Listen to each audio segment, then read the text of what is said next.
No dia 25 de novembro, o senador Delcídio do Amaral foi preso. A prisão foi decretada pelo Supremo Tribunal Federal por atrapalhar o andamento das investigações da Operação Lava Jato.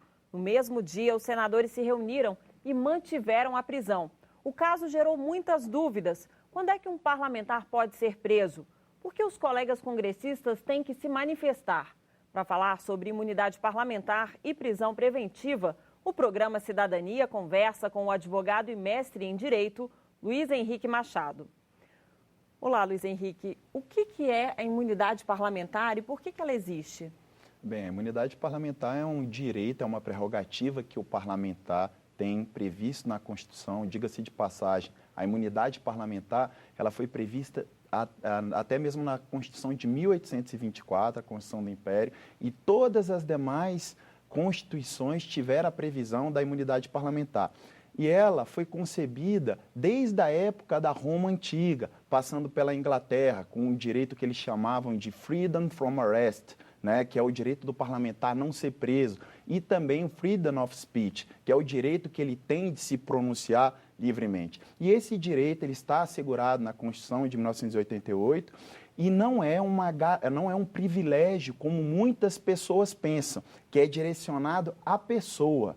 É sim uma prerrogativa que o parlamentar tem para que ele possa desempenhar o seu mandato de uma forma autônoma, de uma forma independente, insuscetível de pressão de outros poderes que vêm exercer sobre um determinado parlamentar. É por isso que a Constituição da República, ela assegura tanto a questão da imunidade material em relação a palavras, votos e opiniões e também em relação à imunidade formal de não ser preso, salvo na hipótese de flagrante por crime inafiançável. Então, tem uma relação direta com a autonomia do parlamentar, a autonomia do parlamento, do representante? Sem dúvida nenhuma, principalmente no que tange à imunidade material e também em relação à imunidade formal de não ser preso durante, no momento em que ele está respondendo um processo. Ou até mesmo quando o parlamentar ele está ali no plenário e ele vem a se dirigir, cometer ali um eventual crime de calúnia, difamação ou injúria, ele está respaldado pela imunidade parlamentar, podendo assim manifestar o seu direito de liberdade de expressão dentro da Casa do Parlamento. No Brasil, a gente tem hoje quase 60 mil parlamentares, né, contando aí vereadores, deputados estaduais, federais e senadores, né? São 503 deputados federais, 81 senadores, quase 1.100 deputados estaduais e mais de 55 mil vereadores.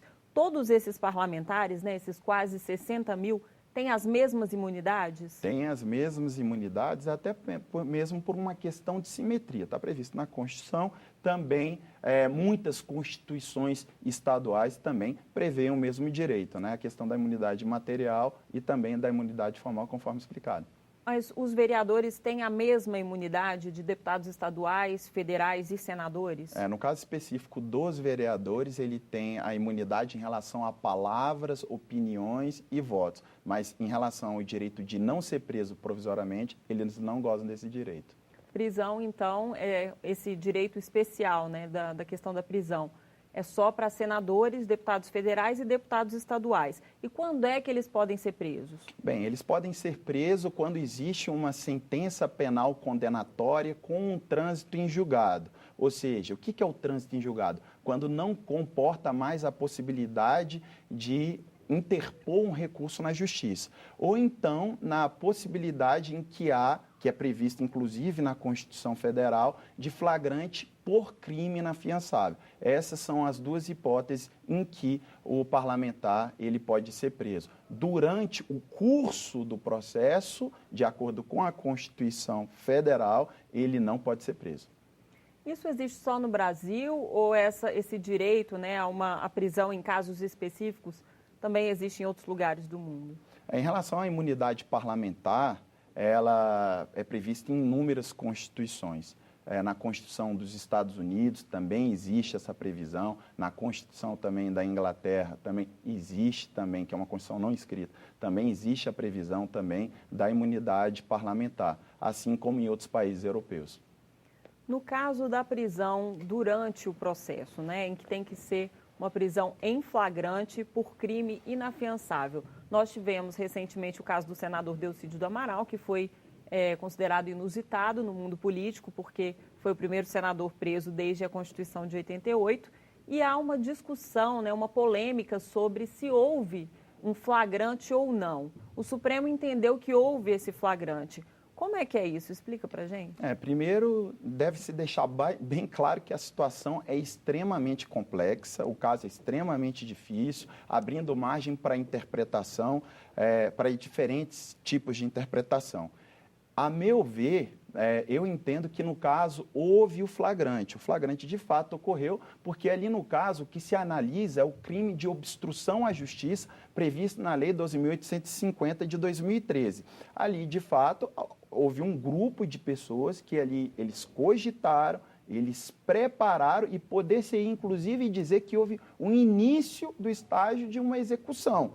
E o crime só não foi consumado por circunstâncias alheias à vontade desse grupo de pessoas, tendo em vista que o filho do delator, no caso, revelou todo esse plano. Então, como estava em fase intercrimes, ou seja, estava ocorrendo a execução e o crime tentado, ele goza de uma certa permanência no momento em que ele está sendo perpetrado, nesse caso ali poderia, sim, falar que houve o flagrante.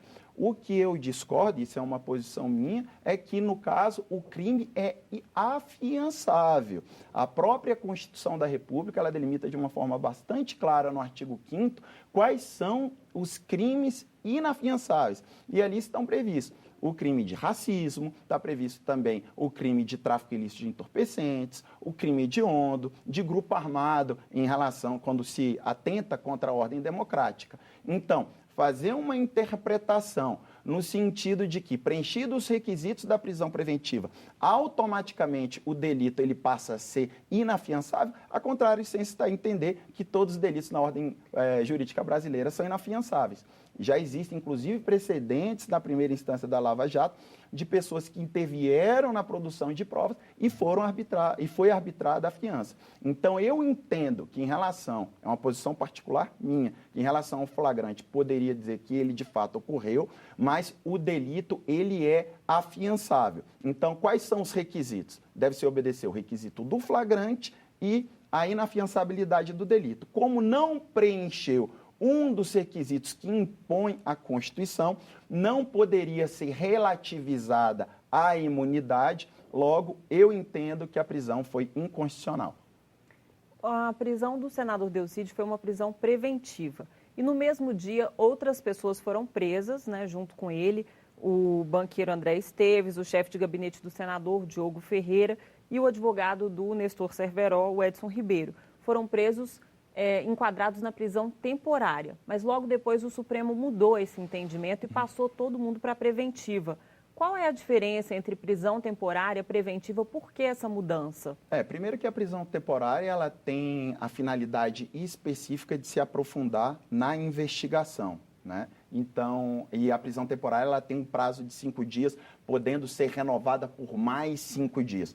Já a prisão preventiva, por outro lado, ela não tem prazo no nosso ordenamento jurídico, devendo obedecer o princípio da proporcionalidade em relação a essa duração e deve obedecer os requisitos do artigo 312 do Código de Processo Penal. A garantia da ordem pública, a garantia da ordem econômica, a conveniência da instrução criminal e a aplicação da lei penal. No momento em que foi decretada a prisão temporária dessas pessoas, o próprio Supremo Tribunal Federal, primeiro que foi um pedido feito pela Procuradoria-Geral da República para que primeiro se decretasse a prisão temporária. Ainda se entendia que era necessário mergulhar nas investigações para que se eventualmente pudesse decretar no futuro a prisão preventiva e essa prisão ela foi convertida em temporária, em preventiva, conforme a própria decisão do Supremo Tribunal Federal. Cabe habeas corpus? Nesse caso específico, as prisões agora são prisões são prisões preventivas, já estabelecidas pelo Supremo Tribunal Federal. Agora, compete aos advogados fazer um pedido de revogação dessa prisão preventiva e fazer, inclusive, um pedido subsidiário para que se apliquem as medidas alternativas à prisão preventiva, quais sejam a utilização de pulseira eletrônica, fazer com que essas pessoas não tenham contatos com pessoas investigadas. Inclusive, existe uma medida prevista na Lei 12.850 de 2013, a Lei de Organização Criminosa, que, inclusive, autoriza o Supremo Tribunal Federal a suspender o mandato parlamentar. Inclusive, a própria Procuradoria-Geral da República fez um pedido nesse sentido. Mas tem um outro elemento aí que é a decisão do Senado de manter a prisão, né? De acordo com a Constituição, o Senado tem que se manifestar. Depois que o STF decreta a prisão de um senador, o Senado tem que se manifestar em 24 horas. E o Senado se manifestou mantendo a prisão do senador Delcídio, né? Por 59 votos favoráveis, 13 contrários e uma abstenção. A manutenção desse voto e a discussão do rito que houve no dia, né, se a votação dos senadores seria voto aberto ou se seria um voto secreto, isso gera uma jurisprudência para casos posteriores? Foi o primeiro caso que o Senado da República analisou. Então, o próprio regimento interno do Senado prevê de uma forma muito clara que, nessa hipótese, a votação ela é fechada. No entanto, o que houve no dia da votação foi um pedido de questão de ordem para que se pudesse avaliar essa questão, se a votação seria aberta ou fechada. No caso, o próprio plenário do Senado, indo de encontro com o regimento, indo em sentido contrário do regimento, terminou entendendo que essa votação seria aberta, que, a meu ver, foi um equívoco, isso é um posicionamento meu, que os senadores tomaram, porque aquilo ali funciona como um mecanismo de proteção para os próprios senadores, porque ali eles estão exercendo a função atípica de julgadores. Eles não estão exercendo a função típica de legisladores. Eles estão ali na função de julgar, de avaliar uma decisão do Supremo Tribunal Federal. Enquanto os ministros do Supremo Tribunal Federal, eles gozam de vitaliciedade e os seus votos, eles são públicos, que eles têm toda a tranquilidade para votar, porque eles gozam de vitaliciedade. Por outro lado, o senador, ele tem um mandato. O mandato do senador são de 8 anos. E a partir do momento em que essa votação ela é aberta, ele se torna suscetível à pressão da imprensa e da própria população. Então, o regimento interno do Senado, de uma forma muito inteligente, ele prevê que a votação é fechada, para que o senador, no momento que ele exerce essa função de julgador, ele possa votar com total independência e imparcialidade. No entanto, os senadores entenderam de forma diversa. É difícil, né, nessa questão, você dizer para um representante da população, né, que presta contas à opinião pública e que está acostumado a fazer julgamentos políticos no seu dia a dia, que ele tem que ser imparcial, que ele tem que ser neutro, né? Uma situação atípica mesmo, adversa para eles, né? Sem dúvida nenhuma, né? O senador ou até mesmo o deputado, eles estão aqui na casa uma vez que o próprio voto popular concedeu esse direito a ele para que aqui ele estivesse. E principalmente com a TV Senado, com a TV Câmara, enfim, com a grande repercussão do caso, evidentemente não existe forma mais clara de que o voto ser aberto e assim ele possa prestar contas de uma forma direta ao seu eleitor. E na medida em que o Senado mantém essa prisão, isso é um elemento que se agrega e dificulta a concessão, por exemplo, de um habeas corpus? Isso influi no julgamento da Justiça, do STF? Eu acredito que não, mesmo porque o Supremo Tribunal Federal ele tem agora a última palavra para poder revogar ou não a prisão preventiva das pessoas envolvidas. Evidentemente que uma instituição como o Senado Federal, quando ele convalida a prisão preventiva, é evidente que ganha um peso muito grande. Mas, agora, feito o pedido no Supremo Tribunal Federal para revogar a prisão preventiva ou para que se estabeleça as medidas alternativas à prisão preventiva, o Supremo Tribunal Federal ele tem a última palavra ao julgar o caso. E uma vez que o senador Delcídio está preso, como é que fica o mandato dele? Juridicamente, quais são as previsões? Bem, agora existe, como todos nós sabemos, um processo no Conselho de Ética em que a própria Casa pode avaliar a permanência ou não do senador Delcídio aqui no Senado. Só que nada impede também, como já dito antes, que o próprio Supremo Tribunal Federal, ao decretar as medidas alternativas à prisão preventiva, o próprio Supremo possa acatar uma delas, que está prevista na Lei 12.850, que é a suspensão do exercício parlamentar. Então, essas duas hipóteses devem ser consideradas. Por enquanto, ele está enfrentando o processo no Conselho de Ética, né? Ainda não existe nenhuma sinalização do Supremo de que vai decretar o fim desse mandato. Existe, se eu não me engano, o pedido dos advogados nesse sentido, mas inevitavelmente o Supremo Tribunal Federal ele deve tomar uma decisão mais cedo ou mais tarde. Se o Supremo Tribunal Federal entender que o senador Delcídio ele deve sair do estado de prisão e poder gozar de certa liberdade, porque é uma liberdade limitada, porque o Supremo ele pode impor, nesse caso, a utilização de pulseira eletrônica. Então, existe um perímetro, né? Uma esfera em que ele pode locomover. As pessoas que ele pode entrar em contato ou não, pessoas que estão sendo investigadas pela Lava Jato, pode haver aí uma delimitação. Então, nesse caso aí, deve ser avaliada a questão pontualmente. De qualquer forma, esse caso vai ser acompanhado com muita atenção, porque como é o primeiro desde a Constituição de 88, ele pode gerar, né, repercussão posterior, não é isso? Sem dúvida nenhuma. Esse precedente aí, ele sem dúvida nenhuma servirá como referência, como parâmetro para eventuais que possam surgir no futuro. Luiz Henrique, muito obrigada pela entrevista.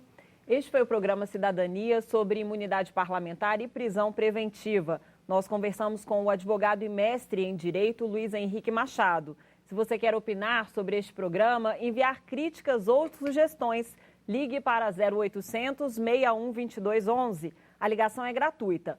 Para rever este e outros programas do Cidadania, acesse o nosso site senado.leg.br/tv ou o nosso canal no YouTube. Muito obrigada pela audiência e até o próximo programa.